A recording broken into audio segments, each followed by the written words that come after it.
The explosive growth of areas like Bozeman and Kalispell have left many feeling priced out of these markets, and inevitably lead to speculation of other towns that may have growth potential, or are maybe just that little bit less overpopulated.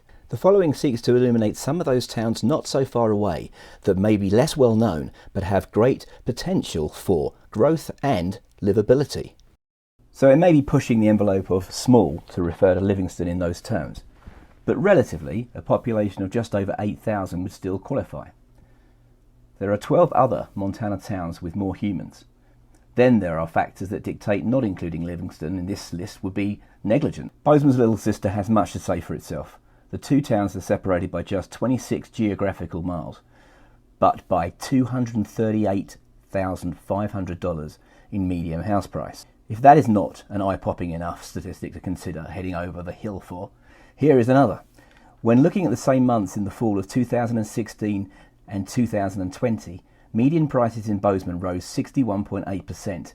Impressive, or scary, enough. Livingston increased 96.5%. Detractors will point to the high wind that can barrel through Paradise Valley at such velocity they cause highway diversions and semis to crawl through the town. Yet the wind is somewhat mitigated by the buildings in downtown. And sure, Livingston is a little less sanitised than Bozeman, but then that is what so enamoured countless writers from numerous genres, some of whose books have been produced for the screen in films so ubiquitously quoted when speaking of the area that I shall refrain from such here. I will, however, shamelessly indulge in the words of the late great Anthony Bourdain, who suggested it might be one of the most awesome places on earth. High praise indeed, and not sentiments that will be shared by all for certain, but if you want to find a place a little more reminiscent of the original Montana, you will see it more in Park County than Gallatin. There's a lot to like about Peaburg, and a lot of people do. Take a short time, or a long time, to sit outside the landmark Phillipsburg Brewery, and you will hear them say so as they wander past. The county seat of Granite County has endured changing fortunes spanning centuries.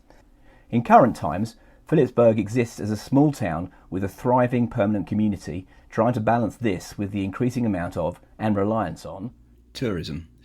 We stayed in a yurt when we were there. The historic buildings downtown sit in a valley flanked to the south by the charming Wiminghoff Park. This provides a summer amphitheatre of rising grass banks for concerts and community events. Phillipsburg can be accessed by the Pintner Highway, one of Montana's more scenic byways. With the median house price hovering around the $150,000 mark, White Sulphur Springs represents the least expensive in our study of towns. This cost of entry appeal is aligned to the proximity of recreational pursuits and larger, more familiar towns. White Sulphur sits in the middle of a geographical circle with Bozeman and Livingston to the south, Billings to the east, Great Falls to the north, and Helena to the west. Add to the equation its encasement by no less than four mountain ranges, providing 360-degree awesomeness on a clear day. White Sulphur Springs has a case to argue for exceptional value for money and growth potential. This former railroad town is probably now best known for the Red Ants Pants Music Festival. Each year, this brings in ever-increasing thousands of visitors. Fun fact, travel from Bozeman past Bridgerbowl Ski Hill on Highway 86 and experience one of Montana's great and fortunately as yet underutilised driving roads. Now we are getting smaller, but Dayton warrants investigation by those who might want to live by the water but not pay the premiums required on neighbouring Whitefish or Swan Lake. The sheer size of Flathead Lake does ensure that it is a few degrees colder than either and generally choppier for water sports. However, when taking into consideration the disparity in real estate prices, such things must be taken into context.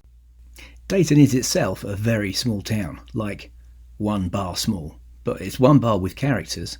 And by widening the search to areas surrounding it, those looking for land by the water will find more opportunities.